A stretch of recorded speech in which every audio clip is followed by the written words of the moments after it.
आपल्या आरोग्याचा आरसा आपले पोट हे असते. आपले पचन जर योग्य प्रकारे असेल तर आपल्याला कुठल्याही प्रकारचा आजार हे होत नाही. परंतु जर पोट बिघडले, यामध्ये अपचन, गॅस, ॲसिडिटी किंवा कॉन्स्टिपेशन यासारखे आजार जर निर्माण झाले तर आपली चयापचय क्रिया ही बिघडली आहे असे समजावे.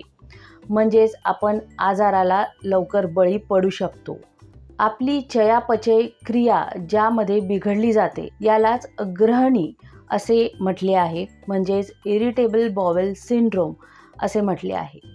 याच ग्रहणी आजाराची काय कारणे आहेत, यामध्ये काय लक्षणे वर्णन केलेली आहे, याबरोबरच ग्रहणी आजार झाल्यास आपण काय पथ्य पाळायला हवी, यामध्ये आयुर्वेदशास्त्रात काय उपचार वर्णन केलेले आहे, याविषयीचा संपूर्ण माहितीचा व्हिडिओ माझ्या Ayurveda for all by doctor Sheetal Lomte या चॅनलवर आहे. तसेच तुम्ही जर यूट्यूबवर बघत असाल तर खाली दिलेले त्रिकोण बटन दाबून तो व्हिडिओ तुम्ही संपूर्ण बघू शकाल.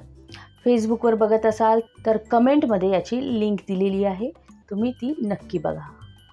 आपल्याला विविध आजारांवर आयुर्वेदिक पेड कन्सल्टेशन हवी असल्यास खाली दिलेल्या व्हॉट्सअप नंबरवर आपले नाव, वय, आजार लिहून पाठवा. आपल्याला कन्सल्टेशनसाठी वेळ नक्कीच दिली जाईल. धन्यवाद.